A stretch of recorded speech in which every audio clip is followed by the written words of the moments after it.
La la la la la la la la la la la.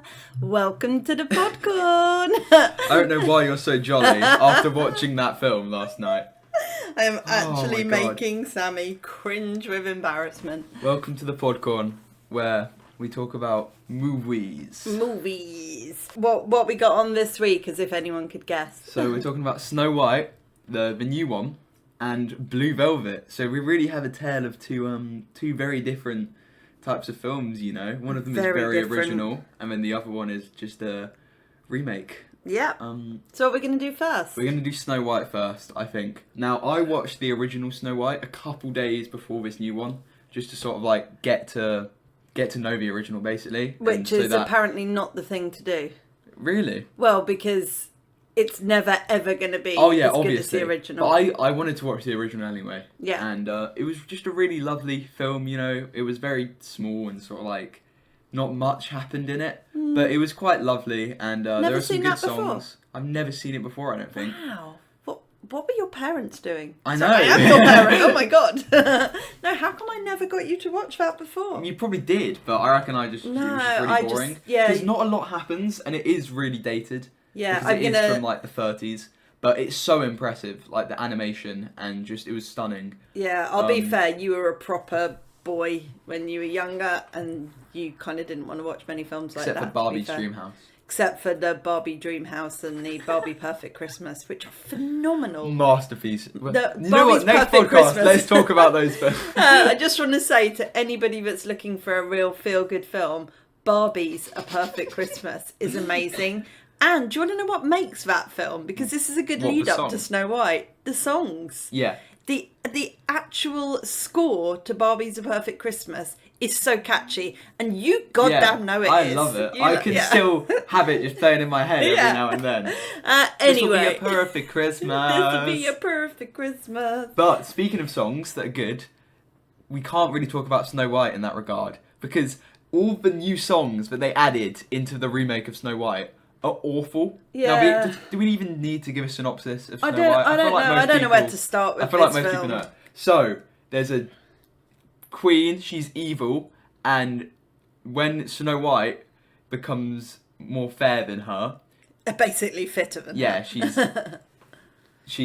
Snow White has to run away into the forest and meet 7 CGI dwarfs. Snow White is taken into the forest by the huntsman who's supposed to slay her. Supposed to kill her. But he doesn't. Yeah, because she's just too hot. Yeah, exactly. And then the mirror cottons onto this and tells the evil witch that no, the mirror was just Snow there White to make drama. Is still alive. The mirror is an absolute shit stirrer. Yeah, I know. So the mirror's like, no, there is still one fairer than you. She lives out in the woods, and like the queen goes batshit and crazy. Can we talk about Gal Gadot as the evil queen giving, you know, one of the worst performances I think I've ever seen. She can't sing. She cannot sing. She can't, the way she delivers her lines is just so weird. I don't know. I don't want to be horrible. Yeah. Because I'm a kind person. Yeah. I didn't feel that...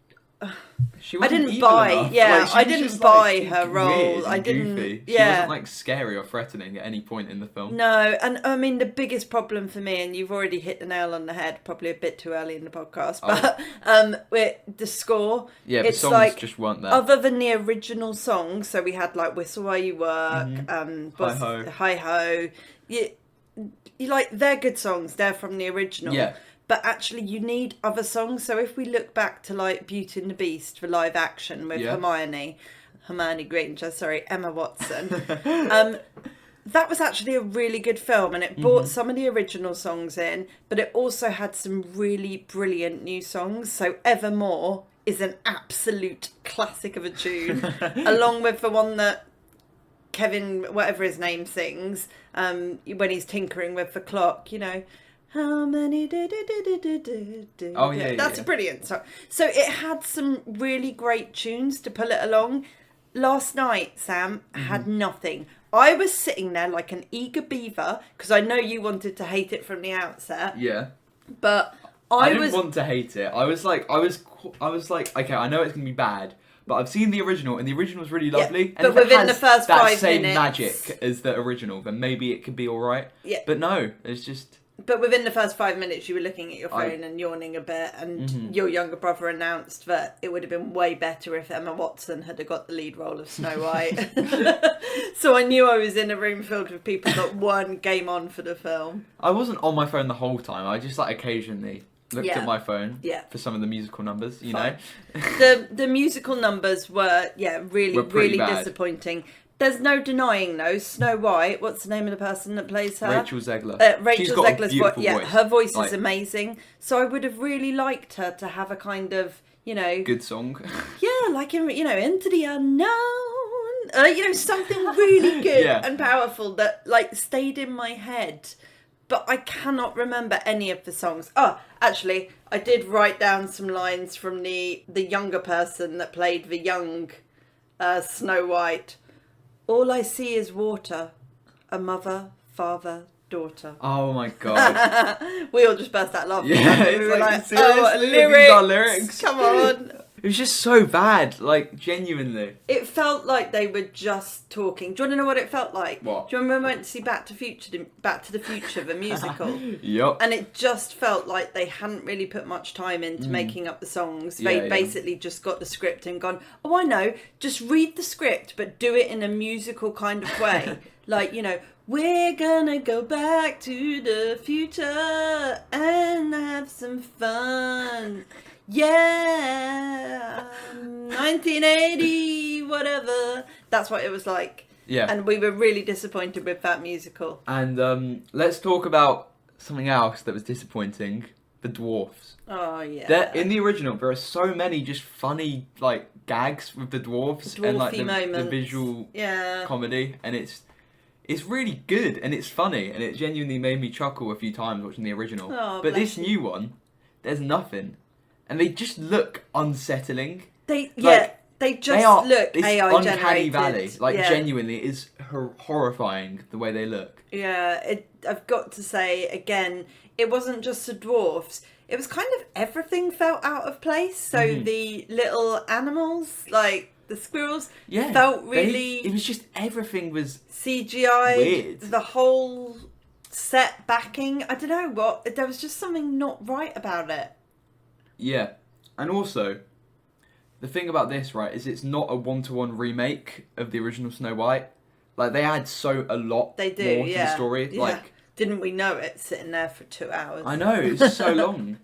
And I was like, going into it, I was like, how are they going to make this 2 hours long when the original is like an hour 20 and it still feels like it's a bit slow? Yeah. But it's because they just added so much unnecessary... Yeah, so he's not a prince, is he? No, he's just like, he becomes a bandit. What is he, like a bandit? They had a whole, like, romance plot to it, when, like, in the original, there's no real romance there. It's just, like, he finds her and he's like, oh, she's hot and she's asleep, I'll kiss her. But apparently so she'd never met him before? They met once, I think, when she was, like, a servant. And that was it. Okay, crikey. I know, That's was... true love, man. That was true love. That is true love. And then they had this whole, like, rebellion thing where they go and they kill the queen, whereas in the original she just, like, falls off a cliff and dies. Okay, God, I really need to watch the original again. It's good. I'd quite like to, yeah. I imagine I'd quite like it. That, Sleeping Beauty was another classic back in the day. Yeah. Cinderella, all good movies. All classics. All classics. And Sleeping Beauty's the only one that hasn't had a live action remake, isn't it? I reckon it's going to get one soon. Cinderella's had quite a few. Sleeping Beauty obviously came back as Tangled. That's not live action cartoon, but yeah. Well, no, that's Rapunzel, isn't it? Oh, was it Rapunzel? Yeah, Tangled is Rapunzel. Okay. God, you know your shit. Is man. it? Yeah, yeah, because she has long hair. She's got long hair. She throws it down. Yeah. And again, some of the songs in that are classics. I mean... But I feel like if you want to watch Snow White, just watch the original. Like, yeah, I think so. You gain nothing other than losing 30 minutes. Yeah. I mean, of your life. Had I maybe watched this on my own, would I have thought it was better? No. I think I probably still would have thought it was a bit disappointing. I'm quite sad for it, to be fair. That said, I don't think it's worth a 1.8 on IMDb. IMDb were overreacting. Yeah. It's like a 5 point. I mean, did you say that's like the worst score for a film ever on IMDb? Yeah. I'm pretty sure it's the lowest score ever. I've definitely seen worse. I've seen worse as well, yeah. Like Rebel Moon on Netflix. Never heard of that. You watched that a few weeks back. Both of them in a row. Yeah. One of the worst decisions I've ever made in my life. Again, is that not a Disney? No, it's a Netflix original. Okay. So, yeah, I'm struggling with it a bit. I don't think it deserved the low scores that it got. I think there was a real kind of like jump on the bandwagon definitely. It was like a sort of... It reached a point where it's like, okay, we're tired of these fucking live action remakes now.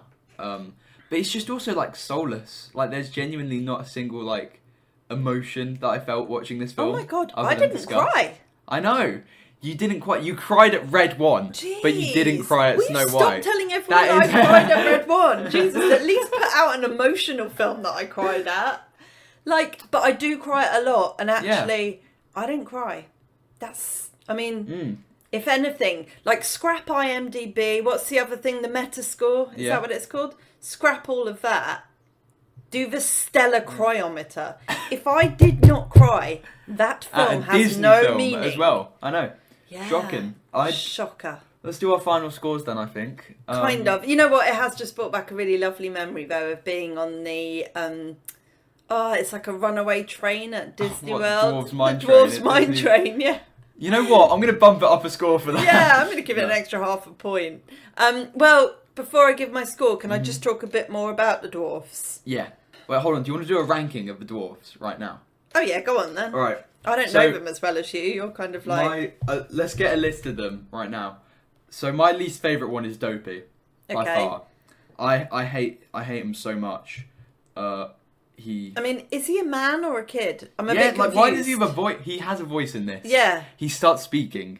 Also, I just want to say there was just no chemistry between the lead Snow White and the bandit. Yeah. In fact, it was more likely that she was going to get it on with Dopey than I know. the bandit. They had more sexual chemistry between them, definitely. So it goes Dopey, then Bashful is he doesn't do much in this film. No, but he's quite cute. In the original, he's really weird. Like he keeps on going all red in the face, and it's just ugh. Because he's bashful. You disgust me. Oh, Sammy.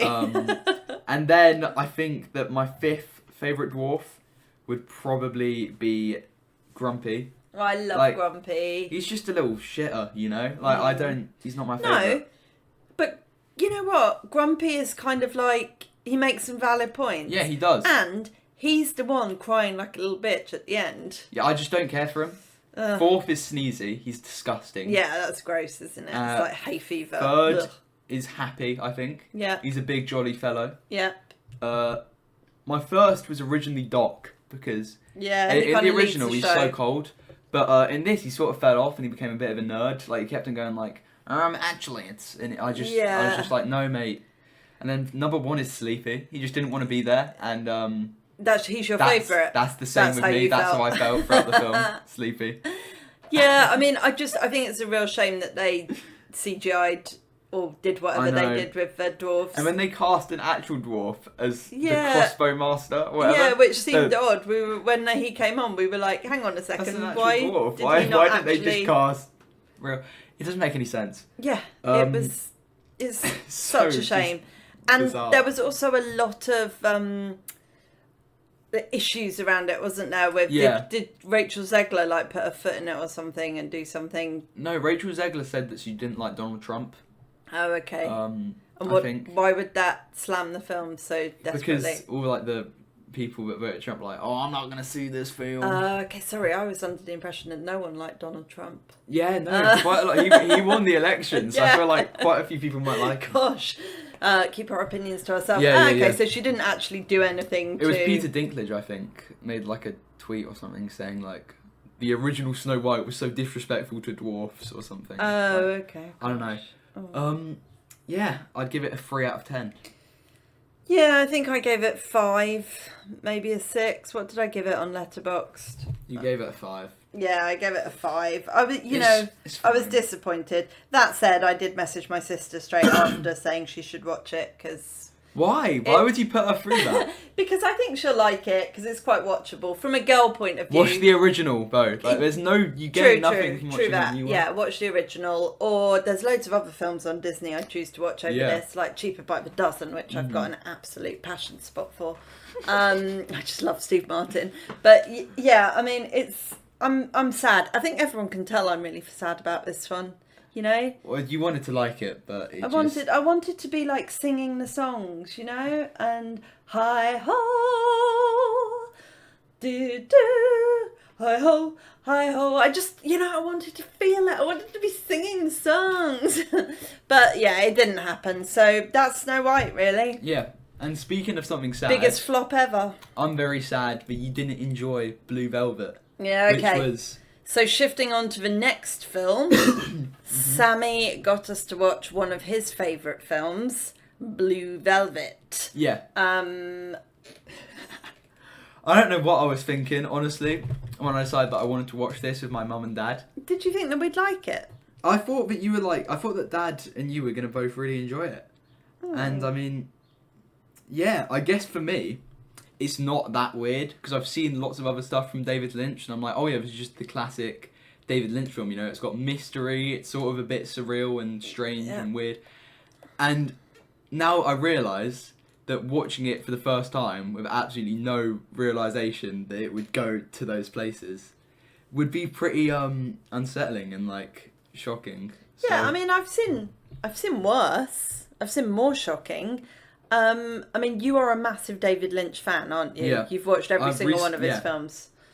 So, and you've watched all the Twin Peaks. I think you're on the David Lynch vibe. I am on the David Lynch vibe. You know, you shed a tear when he passed away. You are a massive... You are Sammy Lynch, basically.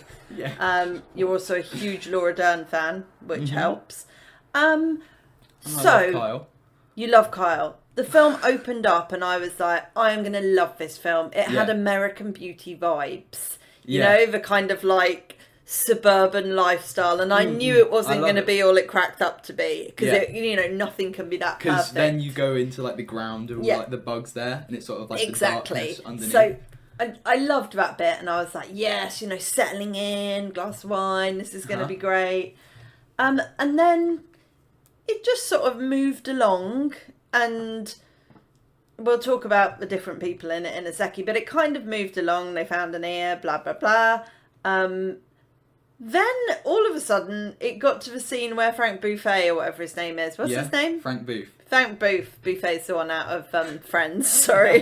Frank Booth comes in, and it's obvious he's going to try and get his end away with Isabella Rossellini. Man, he is sexually very weird. He is a creepy guy. It was a bit icky, to tell you the truth. Well, and it just, I didn't really get it. Like, he was just weird, and I didn't get his character. I don't know, it was just weird. Well, let's do a brief synopsis first, because... Yeah, okay, sorry, I've rushed ahead. Rushed ahead. Synopy it. So it's about Carl McLachlan. His dad has a stroke and he has to come back to his hometown where he finds a severed ear on the ground. As you do. And he hands it into the police, and then he sort of meets the sheriff's like daughter, Laura Dern. Yeah. And she sort of knows something about this, and they go investigate this nightclub singer. As you do. Dorothy Valens, played by Isabella Rossellini. But how likely would it that they would do that?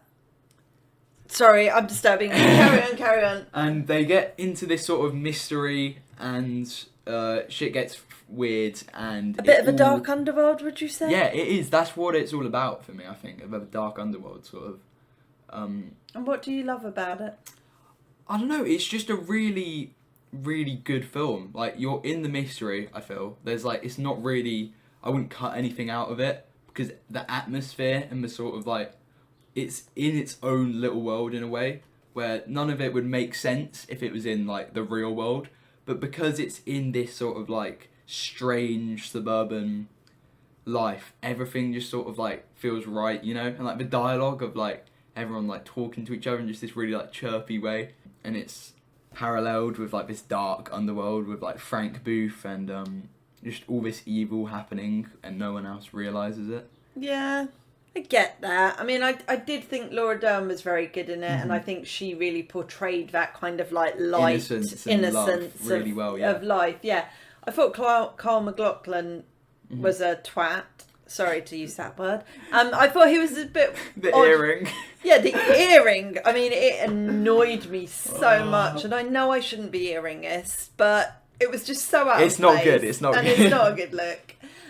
It was 80s though, wasn't it? It was the 80s, a different time. But I just thought he was a bit of a twerp. Like, he's got Laura Dern, he obviously really likes her, but he's still trying to get his end away with Isabella Rossellini, who's probably about 10 years older than him and a little bit unhinged. Yeah. And then he just randomly hits her, which you explained to me afterwards was basically her wanting to be hit because she wanted to make it seem all right. But it was just, I didn't really get why he'd do that. And also, sorry, I've got to say this, but I didn't think Isabella Rossellini was very good in it. Now, really? I watched her in Conclave the other week and chuckled because we've talked about this on the Podcorn before, she'd been nominated for supporting actress, yeah, and she'd literally had like 5 minutes 5 minutes of screen time, maybe uttered about 20 words, so it was a bit like, what the hell. Gotta be honest, the only other time I've seen Isabella Rossellini is in Friends when she was Ross's like on his list for someone that he'd run away with basically, or get it on with if she appeared. So Ross has definitely seen Blue Velvet then, we can say. Well, yes. So Ross in Friends has definitely seen Blue... But actually, I think he name checks Blue Velvet in the episode of Friends. Really? So, we'll have to rewatch it. As in, that's where he likes her from. Yeah. Which is odd anyway, because she's such a odd She's just in a character really in it. difficult situation though. Totally, and I'm going to be really honest, I didn't quite get that until you explained at the end. Well, towards the end of the film, you realise it's her husband, but I didn't grab it at the beginning. It's been really well explained to you. I know, but maybe I drifted off. Sometimes I go into my little dream worlds. So yeah, I didn't think Isabella Rossellini was great in it, to be fair. But that said, the soundtrack for this film is brilliant. Her singing Blue Velvet's a bit like a drunk old woman singing it, but that's fine. In Dreams, oh my god. That scene where he like lip syncs it is just unreal. Like the way it happens out of the blue and you're like, what's going on? And then he starts singing it and it's just like, what is happening? And it's so just like strange, and it's like only David Lynch could pull off a scene like that and make it feel like believable and like conjure up this sort of like strange emotion from it. Like, it's just such a out of nowhere thing, but it works perfectly with just the overall atmosphere that the film's trying to create. And we've been singing it all week, like literally every time we see each other, we're like, in dreams, in dreams. Yeah, it's finally got the Brutalist theme tune out of my head. But yeah, it's a great song. Who's it by? Roy Orbison, I think. Roy Orbison. It kind of reminds me of my granddad as well. I'm pretty sure he used to sing that song a lot. But he was way, way nicer than Frank, whatever his name is. Hopefully. He wasn't a psychopath like Frank Booth. Yeah, I mean, great soundtrack. And, I loved that song. Was there anything else I liked about it? The end? I love the ending so much. But we don't want to spoil, we can't spoil it yet. Should we talk into spoilers, actually, I reckon? Well, yeah, I mean, I said you're welcome to talk spoilers. I can't think what a spoiler is of that film. I'm not sure I quite got what the story was. So, spoilers for Blue Velvet. You want to watch this film, I think. It's really good. The ending, I love it so much. Like, genuinely. I just think it's a beautiful way to end the film. With, like, she gets her son back. They get together and they sort of see the Robin from her dream about, like, and it represents love. And it's eating the bugs from the start of the film, so it's sort of like the evil has been destroyed by love, sort of. I just think it's beautiful, And the music that's played over it as well is just like lovely. I forgot what it goes like, but I remember it being beautiful. It's like is it a metaphorical? It's sort of masterpiece like at the end. Yeah, it's beautiful.